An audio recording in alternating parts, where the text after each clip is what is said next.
America ಮತ್ತು Iran ಎರಡೂ ದೇಶಗಳು ಕೂಡ 2 ವಾರಗಳ ಯುದ್ಧ ವಿರಾಮಕ್ಕೆ ಈಗಾಗಲೇ ಒಪ್ಪಿಕೊಂಡಾಗಿದೆ. ಕದನ ವಿರಾಮಕ್ಕೆ ಇಸ್ರೇಲ್ ಕೂಡ ಈಗ ಒಪ್ಪಿಗೆಯನ್ನು ಸೂಚಿಸಿದೆ ಅಂತಕ್ಕಂಥ ಮಾಹಿತಿ ಬರ್ತಾ ಇದೆ. ಲೆಬನಾನ್ ಮೇಲಿನ ದಾಳಿ ನಿಲ್ಲಿಸುವ ಷರತ್ತನ್ನು ಇಸ್ರೇಲ್ ಒಪ್ಪಿಲ್ಲ. ತಕ್ಷಣವೇ ಹೋರ್ಮುಸ್ ಜಲಸಂಧಿ ಓಪನ್ ಮಾಡಬೇಕು ಅಂತ ಇಸ್ರೇಲ್ ಕೂಡ ಹೇಳ್ತಾ ಇದೆ. ಯಾವುದೇ ರೀತಿಯ ದಾಳಿಯನ್ನು ಮಾಡಬಾರದು, ಇದು ಕಂಡೀಷನ್.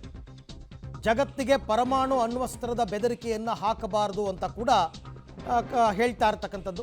ಇರಾನ್ಗೆ ಷರತ್ತನ್ನು ಹಾಕಿದ್ದಾರೆ ನೆತನ್ಯಾಹು. ನಾವು ಒಪ್ಪಿದ್ದೀವಿ, ಬಟ್ ಲೆಬನಾನ್ ಮೇಲೆ ಮಾತ್ರ ಅಟ್ಯಾಕ್ ಮಾಡೋದನ್ನು ಬಿಡಲ್ಲ ಅಂತ ಹೇಳಿ ಲೆಬನಾನ್ ಮೇಲೆ ದಾಳಿಯನ್ನು ಮುಂದುವರಿಸಿದೆ. ಈ ಬಗ್ಗೆ ಮತ್ತಷ್ಟು ಮಾಹಿತಿ ನನ್ನ ಕೊಲೀಗ್ ಶಬೀರ್ ಅವರಿಂದ ಪಡ್ಕೊಳ್ಳೋಣ. ಶಬೀರ್, ನಾವು ಕೂಡ ಶಾಂತಿ ಕದನ ವಿರಾಮಕ್ಕೆ ಒಪ್ಕೋತೀವಿ, ಆದರೆ ಲೆಬನಾನ್ ಮೇಲಿನ ದಾಳಿ, ಹೆಜ್ಬುಲ್ಲಾಗಳ ಮೇಲಿನ ದಾಳಿ ಕೈ ಬಿಡಲ್ಲ ಅಂತ ಇಸ್ರೇಲ್ ಹೇಳ್ತಾ ಇರ್ತಕ್ಕಂಥದ್ದು. ಹಾಗಾಗಿ ಇದು ಶಾಂತಿ ಮಾತುಕತೆಯಲ್ಲೇನಾದರೂ ತೊಡಕಾಗಬಹುದಾ ಇವರ ಈ ಕಂಡೀಷನ್ ಅಂತ? ಖಂಡಿತವಾಗ್ಲೂ ಸಹಜವಾಗಿ ಇಸ್ರೇಲ್ನ ಪ್ರತಿಕ್ರಿಯೆ ಏನಾಗಿರುತ್ತೆ ಅನ್ನುವಂಥದ್ದು ಬಹಳಷ್ಟು ಕುತೂಹಲ ಇತ್ತು. ಅಂತಿಮವಾಗಿ ಈ ಒಂದು ಕದನ ವಿರಾಮಕ್ಕೆ ಇಸ್ರೇಲ್ ಕೂಡ ಒಪ್ಪಿಗೆಯನ್ನು ಸೂಚಿಸಿರುವಂಥದ್ದು.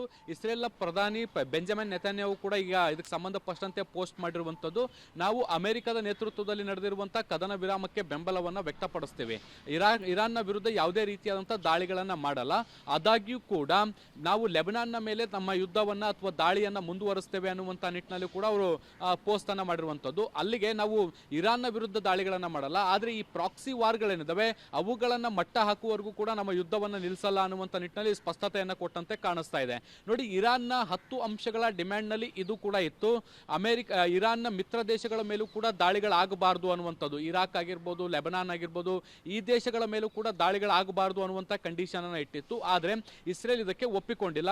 ಸೊ ಮಾತುಕತೆಯ ಸಂದರ್ಭದಲ್ಲಿ ಕೂಡ ಇದು ಬಹಳಷ್ಟು ಪ್ರಮುಖವಾದಂಥ ಅಂಶ ಆಗುವಂಥ ಸಾಧ್ಯತೆಗಳನ್ನು ಕೂಡ ನಾವು ನಿರೀಕ್ಷೆ ಮಾಡಬಹುದು. ಸೊ ಈ ಕಂಡೀಷನ್ ಅನ್ನ ಇರಾನ್ ಹೇಗೆ ತೆಗೆದುಕೊಳ್ಳುತ್ತೆ ಅನ್ನುವಂಥದ್ದನ್ನು ಕೂಡ ನಾವು ಇನ್ನಷ್ಟೇ ಕಾದು ನೋಡಬೇಕಾಗತ್ತೆ.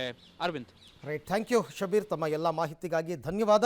ನೋಡೋಣ, ಈಗ ಅಮೆರಿಕ ಕೂಡ ಒಂದಷ್ಟು ಇನ್ಸ್ಟ್ರಕ್ಷನ್ಸ್ ಅನ್ನು ಕೊಡುತ್ತೆ ಸಹಜವಾಗಿ ಇಸ್ರೇಲ್ಗೆ. ನೆತನ್ಯಾಹು ಅವರು ಏನು ಹೇಳ್ತಾರೆ ಅಂತಕ್ಕಂಥದ್ದು ಮುಂದೆ ಗೊತ್ತಾಗುತ್ತೆ. ಸದ್ಯಕ್ಕಂತೂ ಲೆಬನಾನ್ ಮೇಲಿನ ದಾಳಿಯನ್ನು ಇಸ್ರೇಲ್ ಮುಂದುವರಿಸಿದೆ.